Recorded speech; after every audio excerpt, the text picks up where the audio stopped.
All right, let's get started for today. So the plan is to go ahead and finish up our discussion of conduction, heat transfer through conduction. We'll do a couple more examples, make sure we understand how to think about the problem, how to work out the problems. And then that'll leave next time, we'll start into the next method, which is radiation. So we're going to finish up conduction today. Next time we will start radiation and see, how what types of problems come with radiation, what's the equation involved, and things like that. So just a review about conduction, what we did last time. We remember the main equation we had was the heat transfer rate by conduction is given by the equation Ka delta T over L. And so this is, you have some material and heat is going to pass through the material from one side to the other, the hot side to the cold side. And you may want to know how fast or how much heat will flow per second. Of course, that could be modified to answer other questions like, if you wait a certain period of time, what's the total amount of heat you'll get out? Or what thickness of insulation should you use in order for the heat transfer rate to be such and such, and so on. Just as usual with all physics equations, once you have an equation, then any of the variables in that equation can become the unknown, because you already have the tools used to modify the equation to solve for that thing you want to solve for. Now, what we did last time was we then took it a step further and said, well, what if instead of just having a single material there, what if you actually have a system of combined materials or a compound material? In other words, you don't just have a piece of metal, but maybe you have a wall and an insulation up against the wall, and then a third wall or second wall after the insulation. So you have multiple layers. Each layer is a different material, and you're still trying to send the energy through this multi-layered system. And we still want to ask the question, what would be the heat transfer rate if instead of just having a thick wall sitting there, you had the wall and some insulation? Obviously, we would imagine the fact that we've added the insulation should slow the heat transfer rate. And we'd like to know, how do we solve a problem where we have multiple materials, multiple layers that the heat has to pass through? And the big concept we had to figure out was to say that once you have more than one layer, so let's say here's one layer, and then here's a second layer connected to it, and you want to try to pass the heat through. Well, even though each layer individually would give rise to a certain heat transfer rate, so maybe the wall, the heat can pass through it faster than the insulation.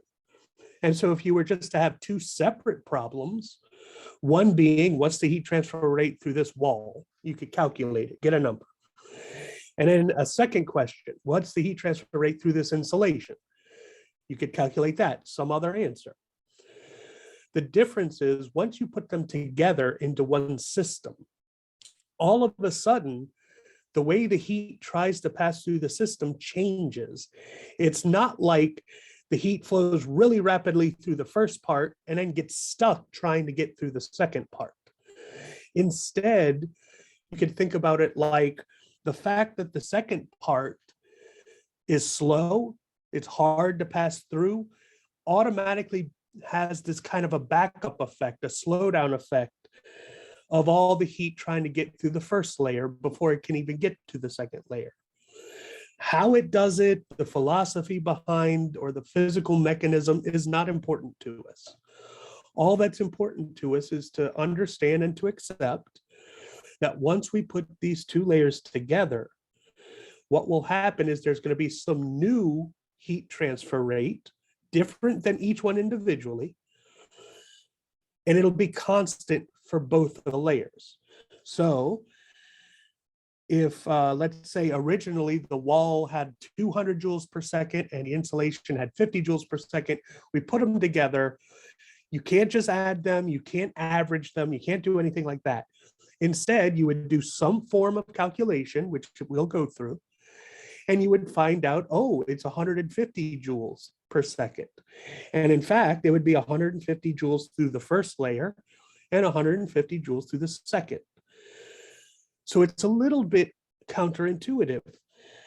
The original thought would be, well, since the wall is easy to get through, you'd have a really big heat transfer rate through the first part, 200 joules per second. And then once it hits the second layer, everything slows down and you only get 50 joules per second through the second layer. But that's not how it works. Instead, you could think about it like there's already these heat particles in all the material. They're all sitting there waiting to move from left to right. And once you start trying to push them to the right, the second layer, which is slow, makes it so you can't quite push the first layer stuff as easily as you would have before. So everything slows down to the same constant heat transfer rate. So all of that is to say, when you have multiple layers in your system, you could say that the heat transfer rate in the first layer must be the same as the heat transfer rate through the second layer. And that is, whatever that number is, the actual total heat transfer rate. Okay, so the two layers will not have two separate heat transfer rates, but rather a combined effective heat transfer rate for the system. And now it's our job to try to figure out, what will this number be? Remember, that would be the point of the question you're being asked. You have this system, you've put the two materials together. What's the heat transfer rate through the system? All the philosophy about what's going on deep down within the material, forget about it. That stuff, people who are physicists, who get deep into this career and want to study this field very, very strongly, that's what they worry about. And they try to figure out the mechanism, what's actually happening with the particles. In this class, we're not doing that. We're not doing that research. All we're doing is someone came before us, gave us a way to actually get the answer that matches with what the experiments show. And what they say is, when you have multiple systems, you treat both layers as having the same heat transfer rate. So Q over T1 is equal to Q over T2. And you use that fact to calculate what it must be. So let's do an example to see exactly how we do this. So here's our example. You have an aluminum plate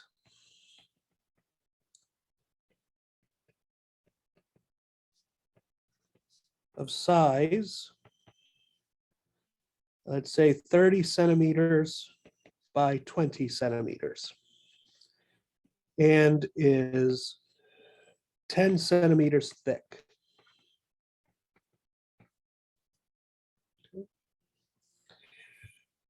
The conductivity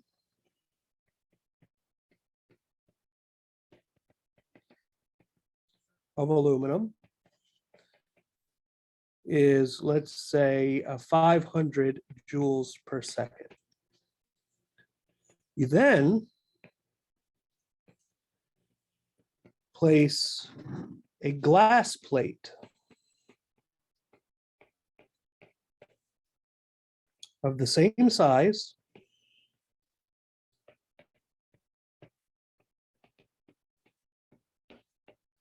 but is 30 centimeters thick, up against the aluminum plate. Okay. If the left side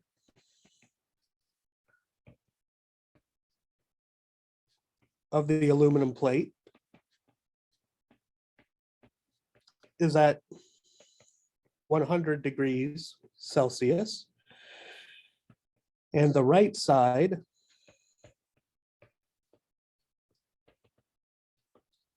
of the glass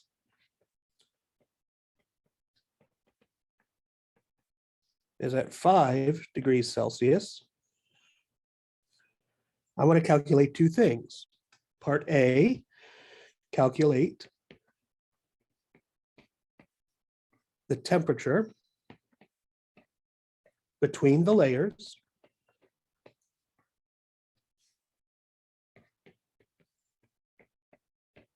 And B, calculate the heat transfer rate.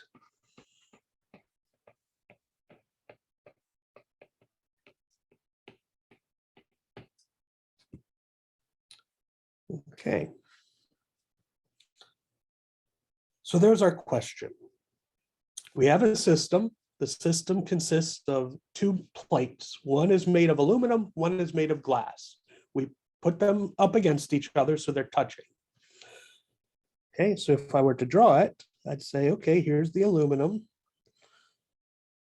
And again, I'm looking at the edge, the side of the plate, rather than the front of the plate.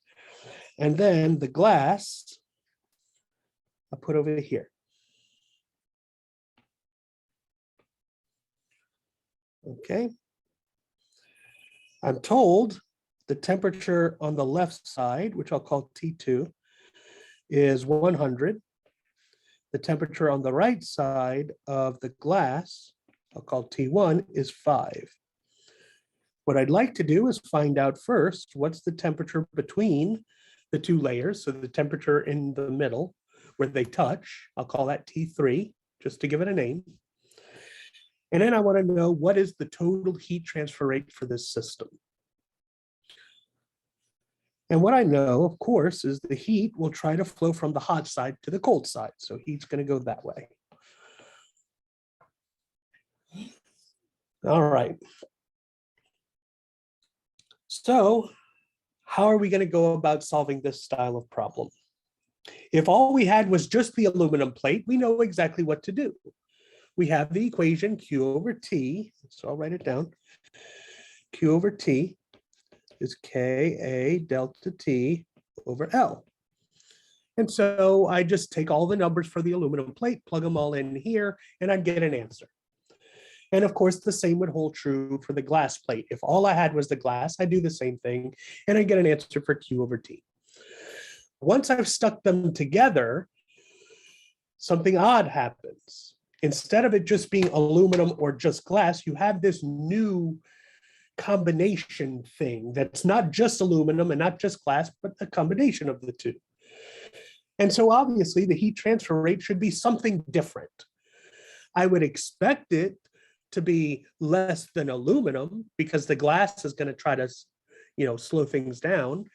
And I would expect it to be something greater than glass because the aluminum is there trying to help out. But I don't know what it is. I need to try to figure it out. And so what the big point here of this style of question is to say, whatever Q over T is for the aluminum, it's going to be the same number because it's combined with glass here. Not generally speaking, but purely because I put them together in this problem. Whatever Q over T is for the aluminum plate, it's going to be equal to Q over T for the glass plate.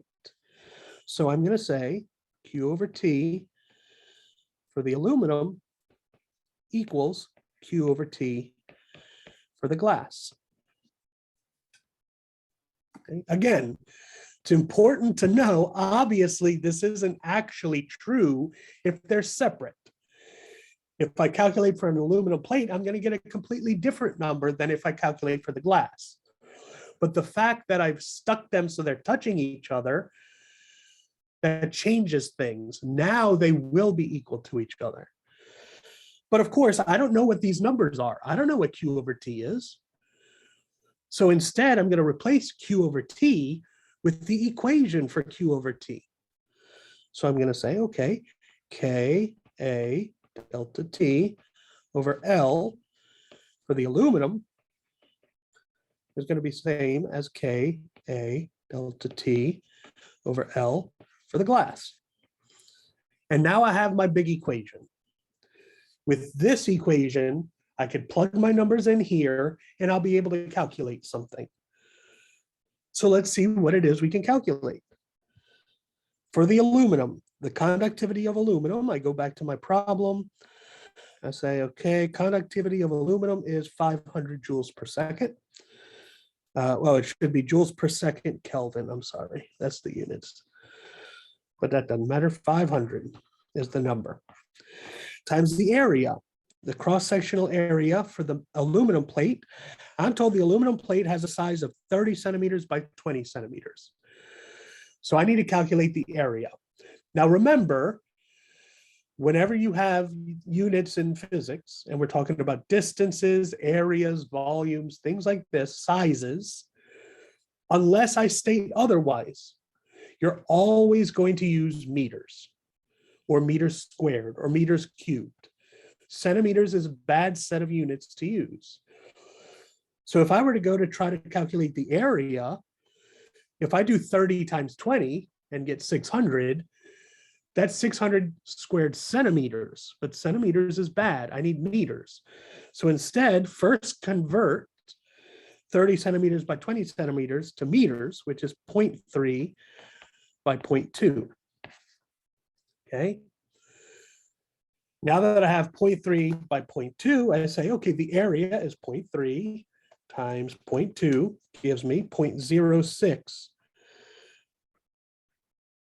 meters squared. Okay, so very important that you convert your units. If you see centimeters sitting somewhere, make it meters. When you're doing area, the area has to come out to be meters squared, not centimeters squared, and so on. All right, well, that's the area, no problem. Delta T. Remember, delta T in this type of problem does not mean the change. We're not changing temperatures here, but rather, what's the difference in the temperatures? And when I say difference, I mean the difference between one side of my plate and the other side of my plate. Because right now, in my equation, I'm only talking about the aluminum. So if I look at my picture, the aluminum part, which is just this part right here, has two sides. I've got the T2 side and the T3 side.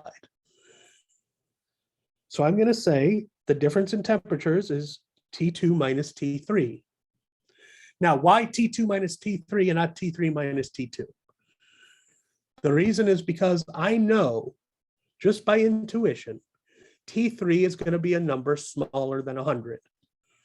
Because if you look, the left side is really hot, the right side is really cold. So as heat flows, the right side of my plate should be colder or a smaller temperature than the left side. So by intuition, I know T3 is going to be the smaller number.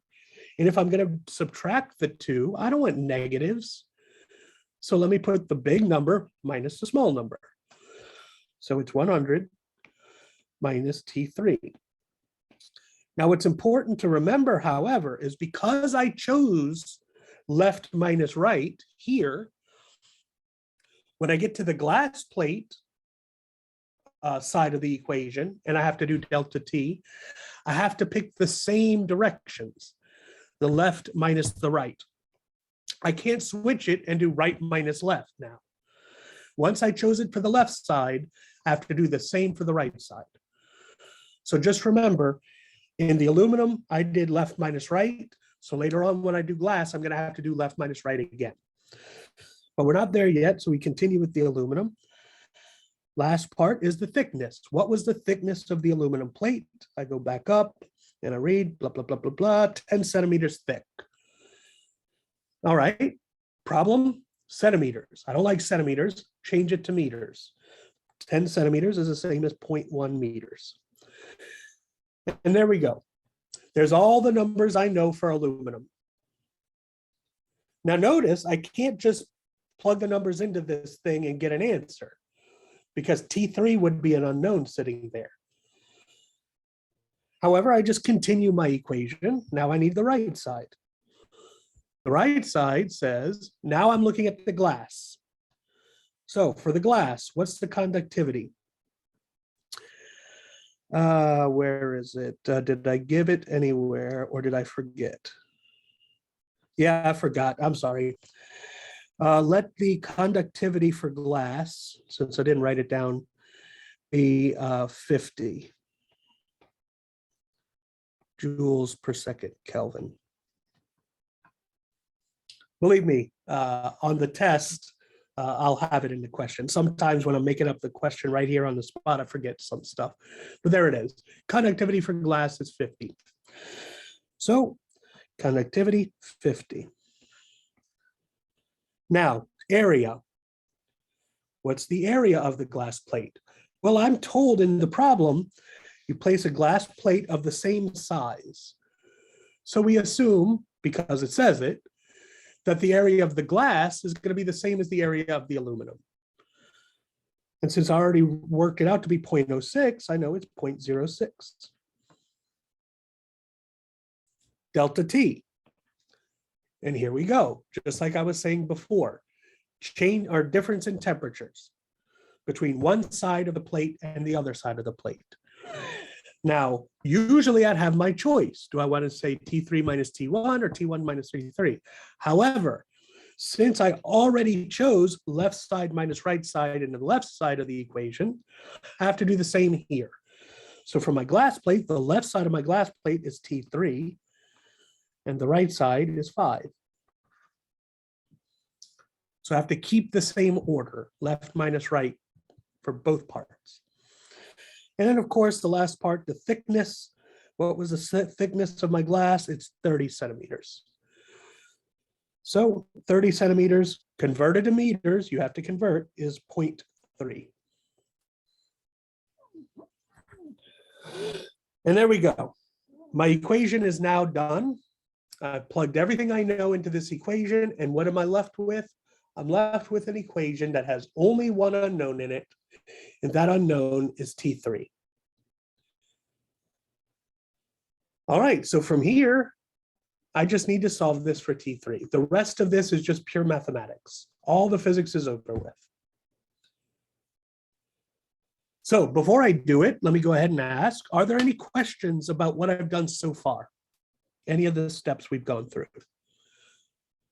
I have a question. Sure. So when you were deciding T2 and T3 and T1, Yeah. in this particular case, you went from hot to cold, like left to right. Would Yeah. you always do that, or is this for this case? Well, it doesn't matter what you do, because let's say I went the other way. Let's say I did right to left. Well, then what would happen is whatever this number would be, it would be negative blah, blah, blah, blah, blah. Okay, because T3 is smaller than 100. So T3 minus 100 is a negative number. So I'd have something negative on the right. But then on the right side of my equation, the same thing would happen. Because again, the left side of my glass plate is bigger than the right side. So if I put right minus left over here, it'd be 5 minus T3. And T3 is something bigger than 5. So I'd again get some negative blah, blah, blah over here as well. And then, of course, if there's a negative on the left and there's a negative on the right, the two negatives cancel out.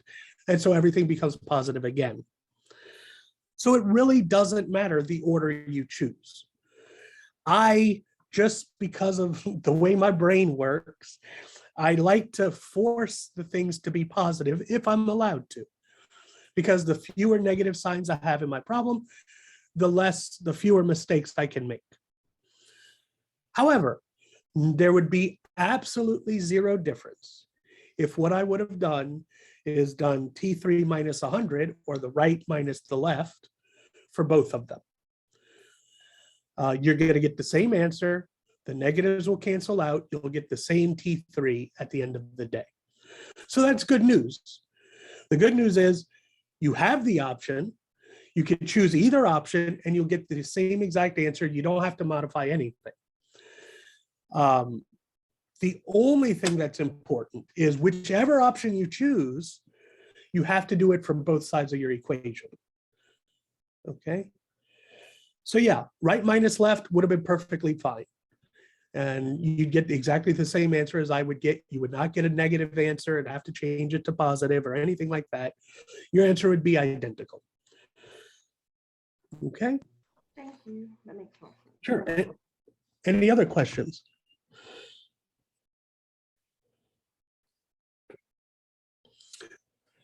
All right, so now the messy part. Now the part that I feel few people actually enjoy. It's to actually do the algebra to work out the answer here. Now, at this point, unfortunately, or fortunately, it depends on your point of view, we have several options about how we're going to go about doing the numbers here. Now, I say fortunately because if you're comfortable with math, then the fact that you have more options means you could choose whichever one makes you more comfortable. I say unfortunately because I've also found that when you give people who are not very comfortable with math options about how they want to solve something, it confuses them. They'd rather you just tell them, do it this way and always do it this way. There's no other way to do it.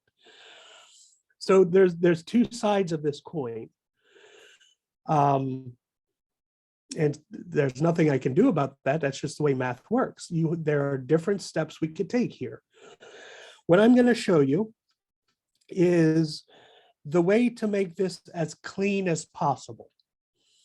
The fewest numbers, the fewest amount of numbers in the equation to have to look at. And so what I'll show you is, firstly, look on the left side of this equation. What we have is something like A times B times something in parentheses called C over D. Okay, I just replaced the numbers with letters. Well, in algebra, this is exactly the same as A times B divided by D, that thing times C, right? This is associative property. There's no difference between these two things. So if that's true, then looking at the left side of my equation, what I can do is take the 500 times the 0.06 and divide it by 0.1, and that becomes whatever this number would be.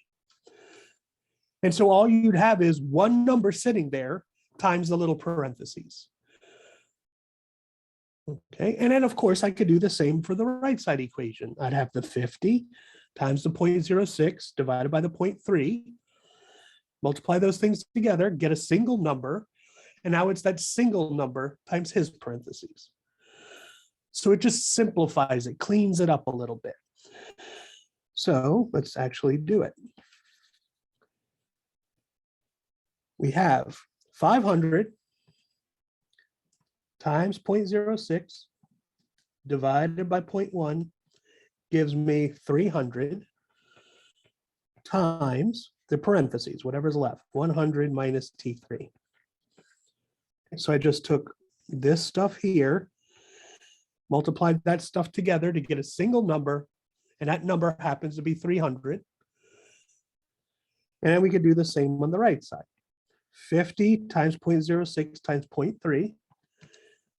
0.06 times divided by 0.3 gives me 10 times T3 minus 5. Excuse me, Dr. Raj Smith. Yes, sir. Could you also cross multiply like you did on the last problem with this equation? For sure, absolutely. And this is exactly what I was talking about. We have options. This is one way to do it. And this is the preferential way for someone who's very comfortable with their math, because I know I can do this. I'm allowed to do this. The other way, which I'll show over here in red, is starting with the same thing. 100 minus T3 over 0.1 equals 50 times 0.06 times T3 minus 5 over 0.3. The other way to handle it is to say, I hate these denominators. Anytime I have a fraction in my problem, in my algebra, it makes things more difficult. So the first thing I want to do is get rid of the denominators.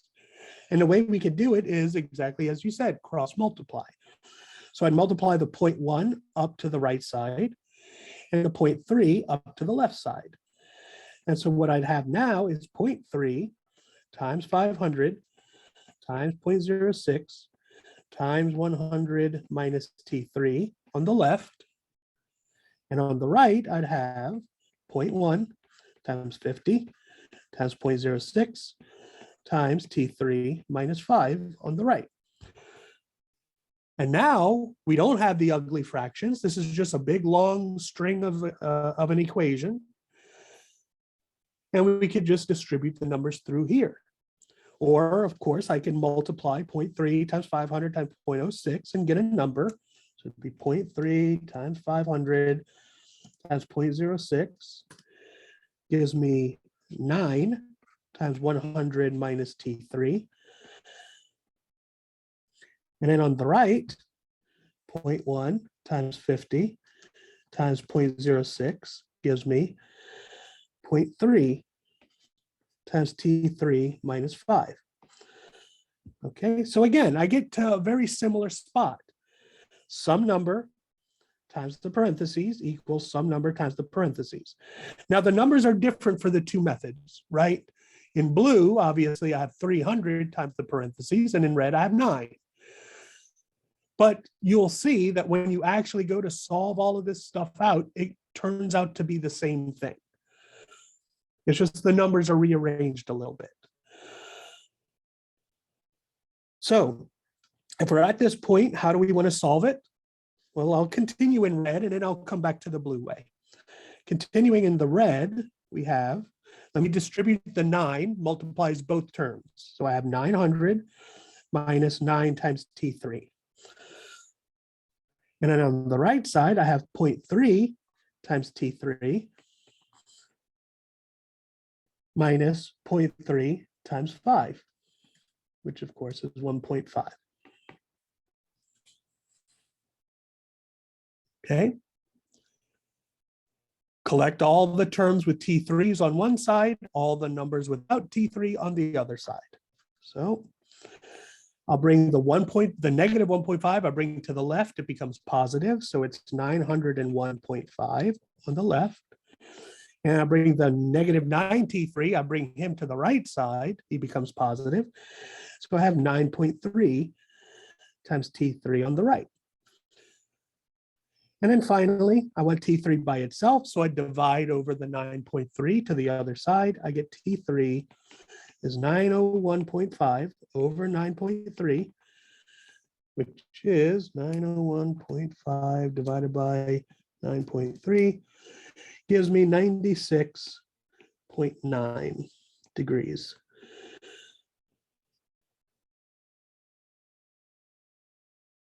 And so if that's the method I wanted to go about doing it, the cross-multiplying way, this is what it would have looked like. Perfectly fine. Nothing wrong with it. Let me move this down a little bit just so I can do the blue one continuously. Let me go back to the blue. The way I first started, if you remember, I have a I question. said, yeah, what's up? So in this problem, why didn't you like distribute the 500 times 0.06 times 100 and then do 500 times 0.06 times the T3 instead? Yeah, that's another way of there's so many different ways I could have done it. If I did that, let's say, here looking at it in the red, I could have multiplied this 500 times 0.06 times 100. But remember, this 0.1 is still sitting down there in the denominator. And the denominator part of the problem is the rough part. Anytime you have a fraction in an algebraic equation, it makes the algebra more messy. But I could have, if I would have, let's say, I would have gotten 500 times 0.06 times 100. And this would have been 3,000. And then minus 500 times 0.06 would have been 30 times T3, but all of this is still divided by that 0.1 that's in the denominator, right? So it would have looked like this. And then I could have done the exact same thing on the right side, 50 times 0.06 times T3, and I get a number. And then 50 times 0.06 times -5, get a number. But then all of that is still divided by the 0.3. Still fine. There's nothing wrong with this. But we still have the denominators to contend with. So eventually, at some point, we're going to have to get rid of these denominators. Okay. And at this point, probably is when you cross multiply, just like before. The 0.3 would come up here. Now this thing is multiplied by 0.3, and this thing over here would be multiplied by 0.1. That's fine. That's just doing like step 2 before step 1. Still a legitimate way to do it mathematically. But to me, when I see something like this, my natural instinct is to get rid of the denominators as soon as I can, and then do all the distributing afterwards. Because it'll just, when I see an algebra equation where everything's on a single line, I can handle that fairly easily. Once you start giving me fractions, now there's questions about when do you multiply and when do you do other stuff. Okay, so does that make sense? Yeah, thank you so much. Sure.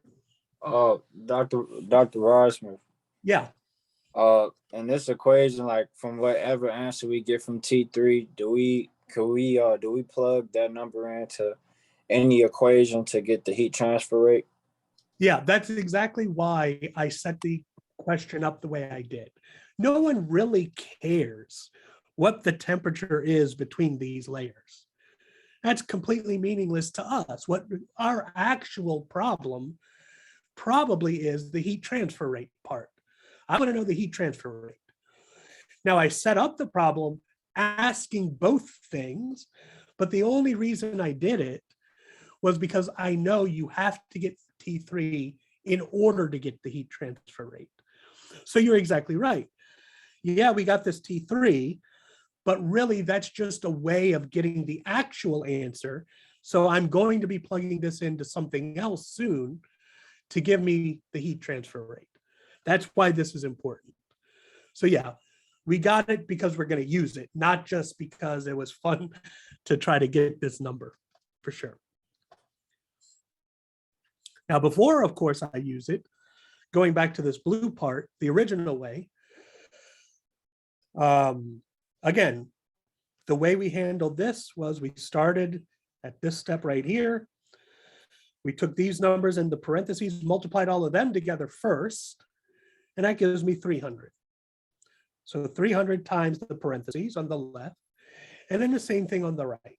Multiply those numbers together to get a single number, just simplified it down. That number times his parentheses. From here, you can see it's fairly easy. We distribute through.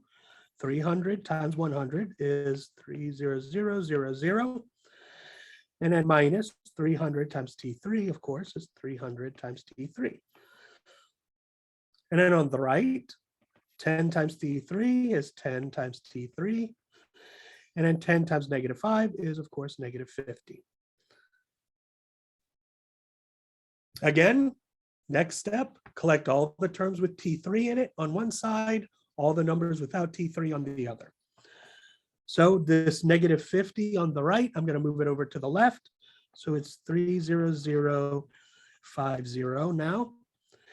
And then the -300 T3, I'm going to add it over to the right side. He becomes positive. So now it's 310 T3. And then, of course, solving for T3, it's 30050 divided by 310. And now the risk of doing it two ways is I'm confronted with. Let's see if I get the same answer. I hope I do. I get 96.9 degrees. Good. Same answer. Thank God. I didn't make a stupid algebra mistake somewhere. There we go. Same answer. So it didn't matter which kind of, what steps I do first or which steps I do last. You have an algebraic equation. It's your job to use the tools of algebra to solve it. Different ways for different people. Some people say, get rid of the denominator as soon as you can. So cross multiply those denominators away. And now you have a big, long equation, whole bunch of numbers, but it's all on one line.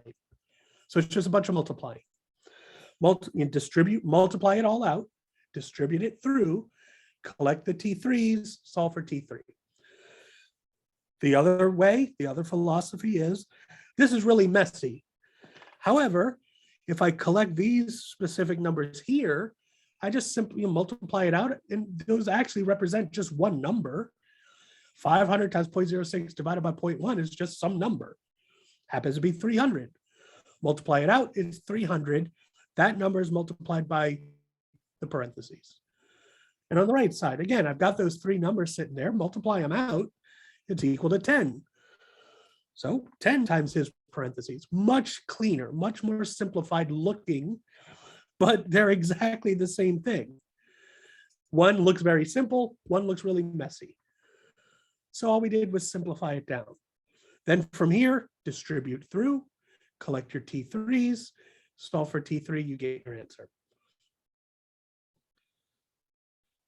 Now, before I accept the answer, before I box it from my test, I do the extra little step. I take 5 extra seconds and I ask, does it make sense? Well, let's look at the problem.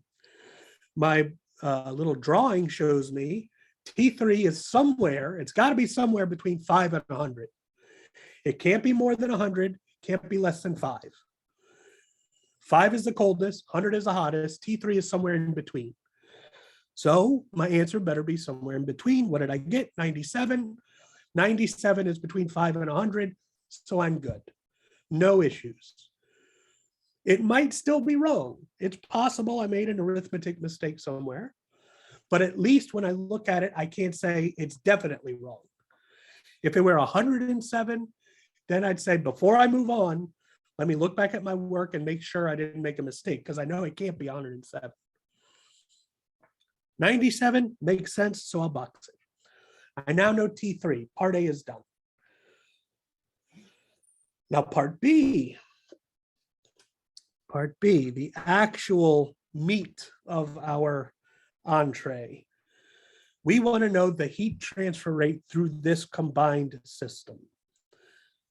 I have a system, it's got multiple layers in it. I'm going to try to pass my heat through it. So I want to know, how fast will that heat transfer through? Well, I already know how to get the answer. It's very clear. I used the fact originally that the heat transfer rate through the aluminum plate must be the same as the heat transfer rate through the glass. And whatever that number is, it is the heat transfer rate through the whole system, the total heat transfer rate. So all I have to give, or all I have to do to get the total heat transfer rate for the system is either calculate the heat transfer rate through the aluminum or the heat transfer rate through the glass. I just pick one. So let's say I use the aluminum. So what was Q over T for the aluminum? Well, it's Ka delta T over L for the aluminum. Plug my numbers in. K for the aluminum, I believe, was 300. The area was 0.06. Delta T, I did left minus right. I thought the aluminum was 500. Was it 500? Oh, yeah, 500. I'm sorry. Thank you. Yeah, 300 was after I multiplied stuff. Very good. I was about to get a bad number. Perfect. Conductivity of aluminum was 500. The area was 0.06 meters squared. Delta T, I did left minus right, which was 100, minus T3, whereas before T3 was unknown to me, now I know T3. So I can plug it in, 96.9, there it is. And then of course the thickness, I was told the thickness was 10 centimeters, I guess, 0.1. And now you see, I've got all the numbers I need to solve for my heat transfer rate. There's no unknown sitting there. So I could plug these numbers in and get an answer.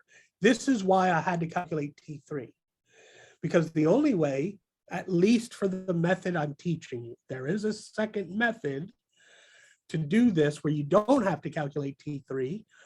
But the reason I'm not doing it is because I've seen it to be more confusing to most people than this method. This method, you have to do 2 steps, but each step is clear. The other method, you have to do some fancy math, and you could get it without T3. So, and I only say this because if you look this up in a textbook or you go on YouTube and see somebody else do this, you might see them do it this other way. They calculate the R values and do 1 over R. It's very strange. Don't worry about that. Here, we calculate T3 because once we know what T3 is, now we can calculate Q over T straightforward. So all I have to do is plug these numbers in. 500 times 0.06. 100 minus 96.9 is 3.1 divided by 0.1. And now I just get my calculator. 500, battery is low. 500 times 0.06 times 3.1 times 10 is 930 joules per second. And there we go. Now, if you instead chose to calculate it for the glass, your numbers will be slightly different in the equation, but the answer should be the same answer. It better be the same answer because we use the fact that they will be the same to do the first part in the first place. But there you go. That's how we do conduction with a multi-layered system. We have the exact same conduction equation. That hasn't changed. What has changed is we added the concept that if you have multiple layers and you put them all into one system, every layer has the same Q over T. And if you could figure out what Q over T is for any one of those layers, doesn't matter which one you choose, then you'll know Q over T for the whole system. The problem is, in order to find Q over T for one of the layers, there's going to be this missing extra temperature that's between the layers. In this case, it was T3. Of course, if you have 4 layers or 5 layers, then you may have a T3 and a T4 and a T5 in your problem as well. It doesn't matter. For our purposes, let's say we have 2 layers. 2 layers gives us an extra temperature, T3. And I need that T3 to calculate Q over T. So part A, let's get the T3. What is the temperature between the layers? How do I do it? I force Q over T for one layer to be equal to Q over T for the other layer. I then replace Q over T with the actual equation, Ka delta T over L. I'll plug the numbers in for each layer. That's where the T3 comes in as an unknown. From there, I do some algebra. However I choose to do the algebra, I solve for T3. Now that I know T3, I say, in order to calculate the total heat transfer rate, I choose any one of the layers I want. Once I've chosen it, I plug all the numbers in. I'm going to need to use T3, so I plug it in too. And now I have an equation with a bunch of numbers. Plug the numbers in my calculator, I get an answer. That must be the heat transfer rate.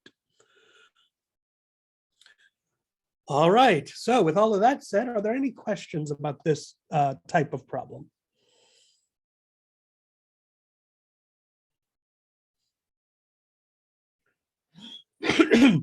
I know we run over time as usual. I apologize for that. I will say you will not get a problem on the test more complicated than this. I'm not going to give you a 3-layer system or a 4-layer system because, like I said, my job is not to try to get the most complicated versions and force you to do those. My philosophy is if you could do the basics, the fundamental way, then if you were given a complicated one, you can figure your way through it. But let's focus on the fundamentals first. And that's what this is, a two-layer system. That's complicated enough. If you can handle a two-layer system, then on the homework and on your test, that's all you'll have to worry about. Okay, so practice this. Obviously, there's places where mistakes can be made, algebra mistakes and all sorts. So you have to be careful. Take your time through it, work your way through it, but you can see the two steps are okay. To get T3, we equate Q over T for the two layers. To get Q over T, you need to calculate T3 first. Once you know it, then choose any one of the layers and plug the numbers into that equation.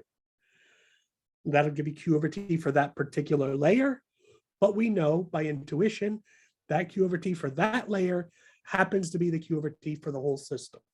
So you'd have your answer. And with that, we're done with conduction. Was there a question? Yeah. Quick question.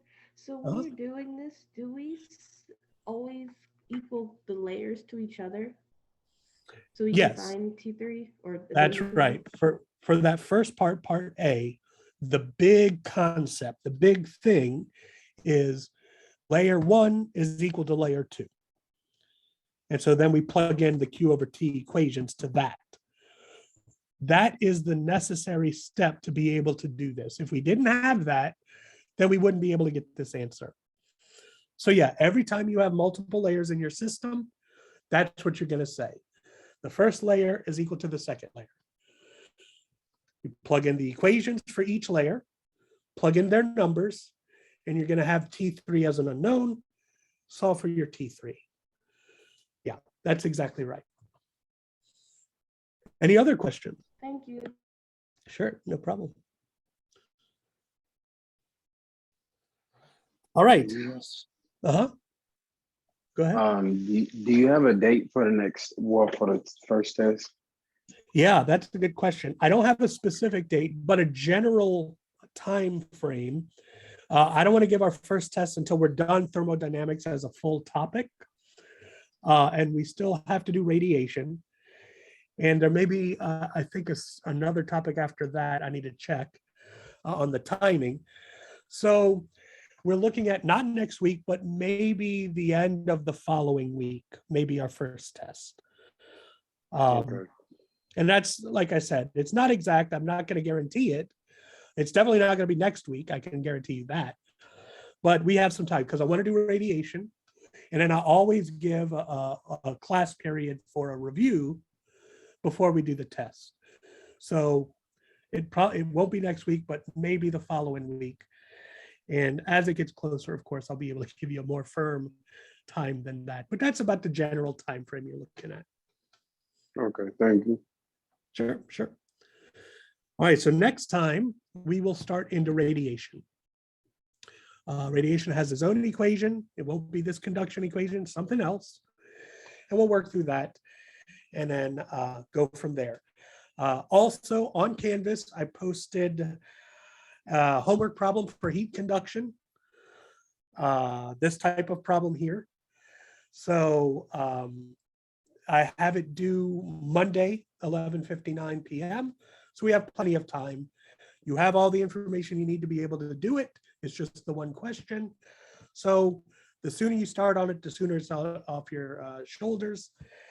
But it is due Monday by midnight. So keep track of that.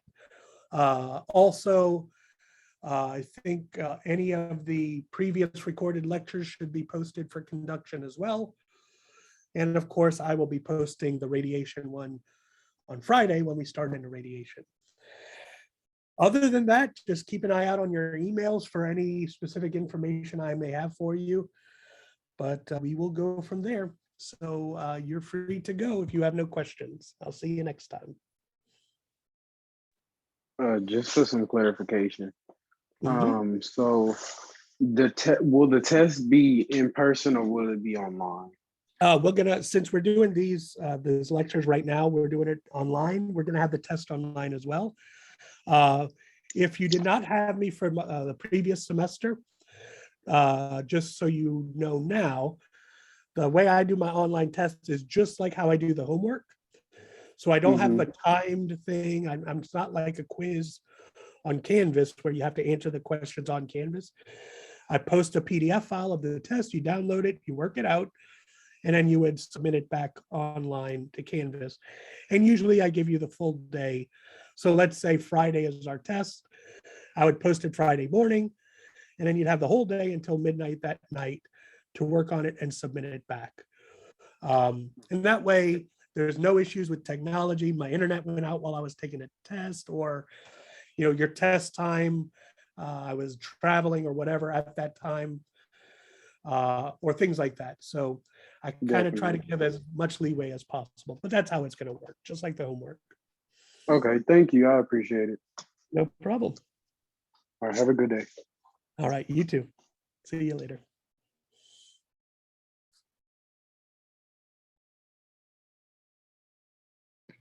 Hi, how are you? All right, doing all right. How are you? Good. I have two questions. The first one you might have said it, but I missed it because my sound was going out. Okay. The very last problem when you're doing the heat flow, I got 930, but when I divided by 0.1, I got 9,300. Let me see. Let me see. I may have skipped something. Let me try my calculator again. So it's 500 times 0.06 times 3.1. I get 93 when I do that. Oh, I did 0.6, not 0.06. My bad. Okay. Okay. Good. Good. Good. Yeah, that's just a factor of 10. Okay, and the other question is, so I saw that like my grade dropped a little bit in the class, but I can't, like there's not a grades tab to see what I got on different assignments. So I didn't know if there was a way we Okay. could. Yeah.